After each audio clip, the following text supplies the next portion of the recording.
आपल्या मानसीताई आम्ही मानसीताई सुद्धा झेडपी सदस्य आहे.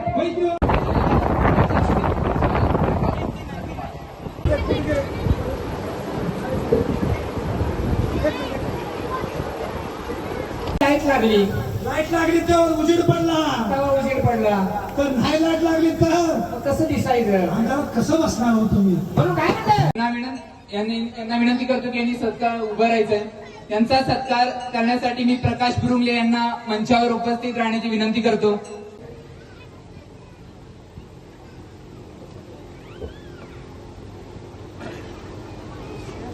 पुढील सत्काराकडे वळूया.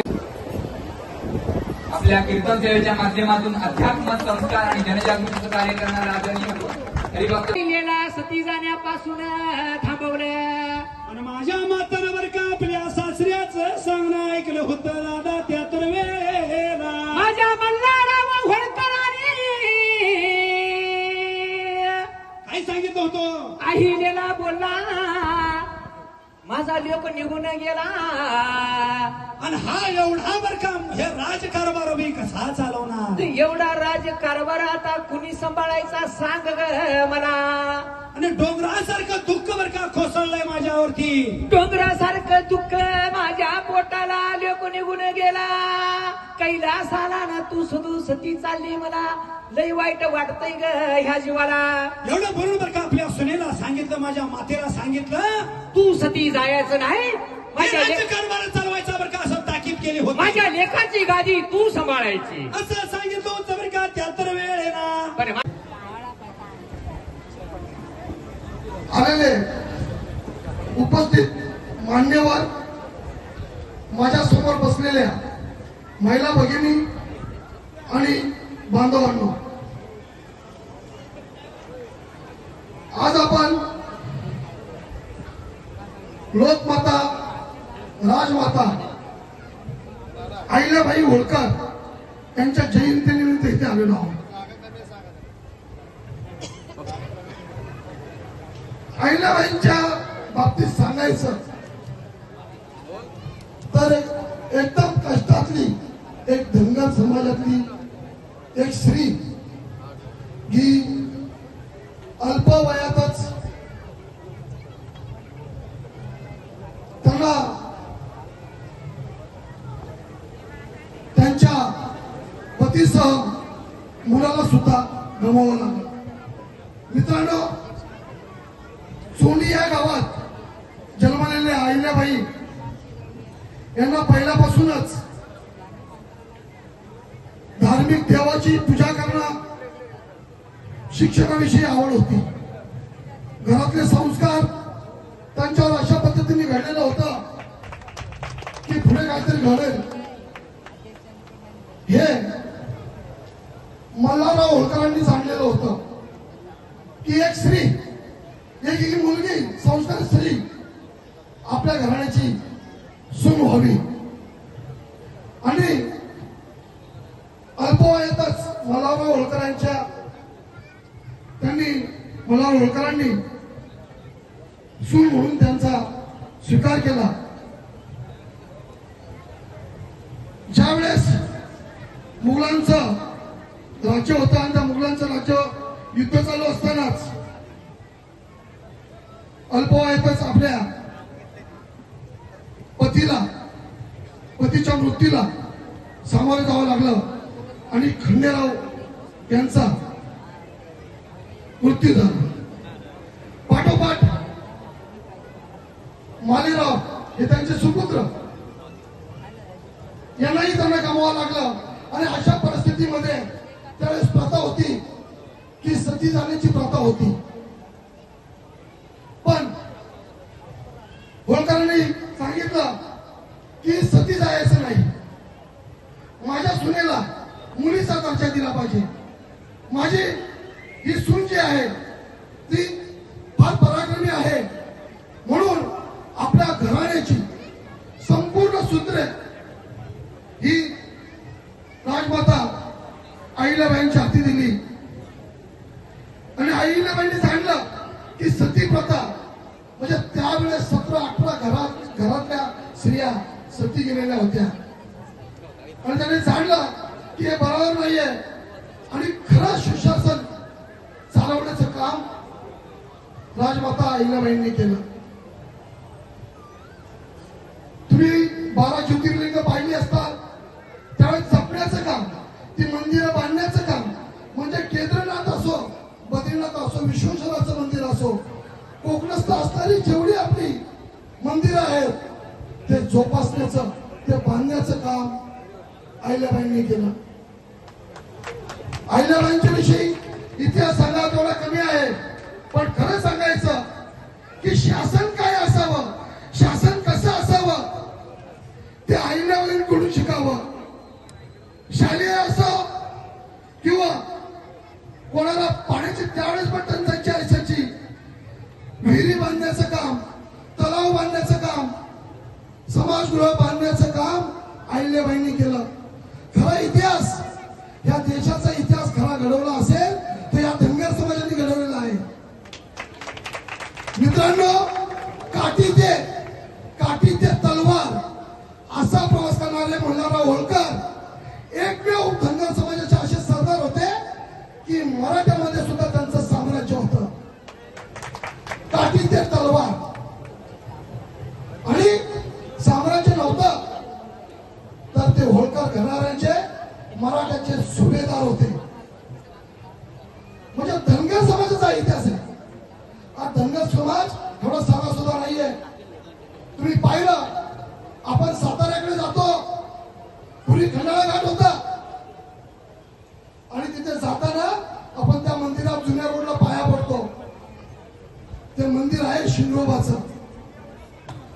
आणि जी वाट होती त्या इंग्रजांना वाट दाखवण्याचं काम एक सामान्य माणसानी, एक धिंबस, एक मेंढपाळ शिंगोबांनी केलं. हा इतिहास आहे.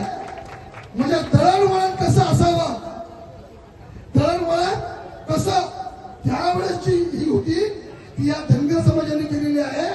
आणि अशीच एक माता जन्माला आली, पुण्यश्लोक अहिल्यादेवी, की तिने ही सती प्रथा बंद केली.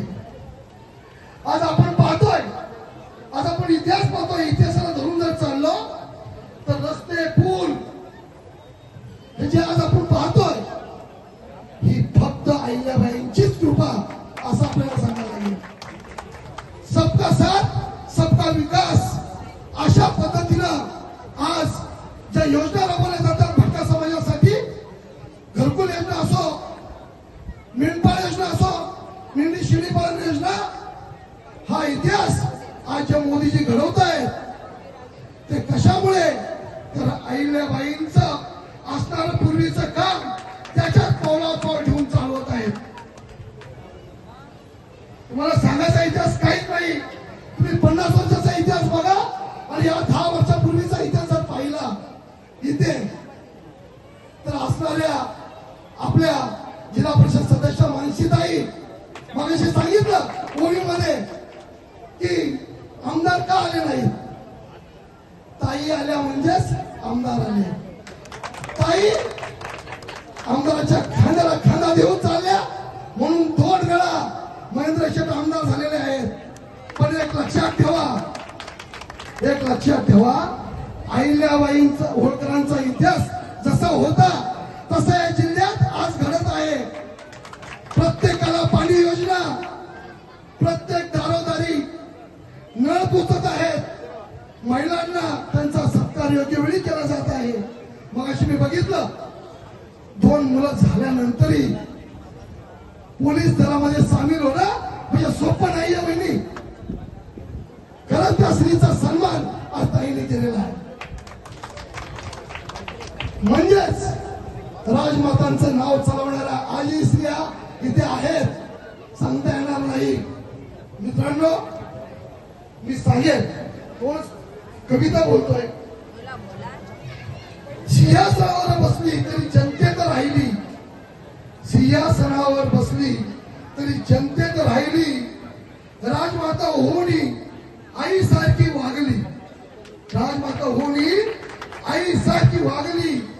दीनदुबळ्यांच्या अश्रूंना तिने दिला आधार, लुगड्यांच्या आशिरुणा तिने दिला आधार अहिल्याबाईंच्या कार्याने संपूर्ण भारत उधळला. मित्रांनो, सोपं नाही आहे ही संस्कृती चालवणं, हे टिकवणं सोपं नाही आहे. आजच्या युगामध्ये आपण विचार करतो की काय असावं, कसं असावं.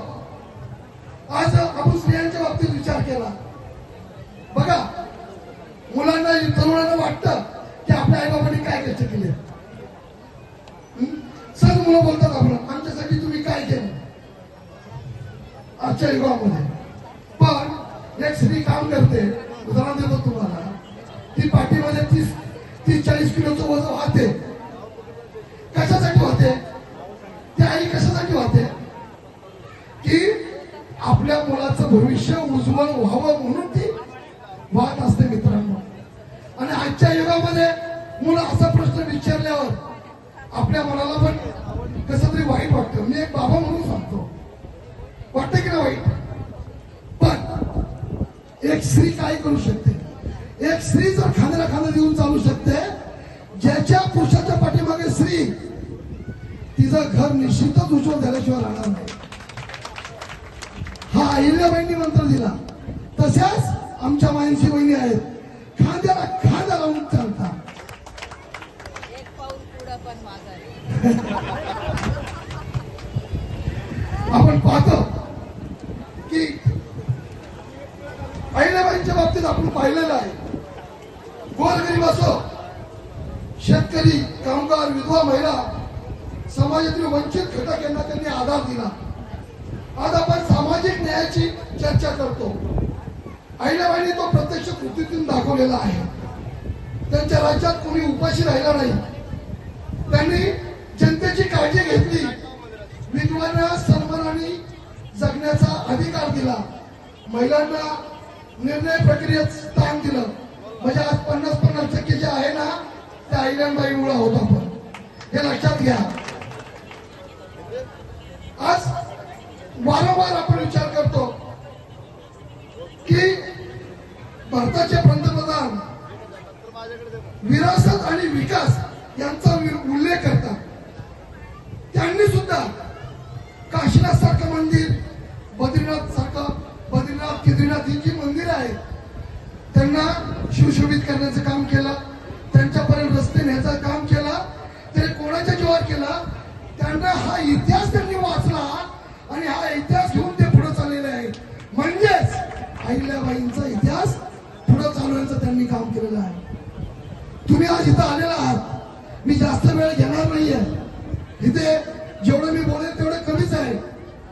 ज्याप्रमाणे आपण पाहिलं की सावित्रीबाई फुलेंनी शिक्षणाचं आपल्याला हे दिलं आणि आपल्या हातात आंबेडकरांनी संविधान दिलं. शिका, संघटित व्हा, संघर्ष करा आणि संघटित व्हा. अशा पद्धतीने आपण आज एकजुटीने इथे आलेलो आहोत आणि अशीच एकजूट तुमच्यात ठेवा आणि एकजुटीनेच आपण पुढे जाऊया. जाता जाता एवढंच सांगेन, जेवढी एकीने राहू तेवढेच आपण आनंदाने खाऊ, नाहीतर राहणार नाही. म्हणा अहिल्या माते की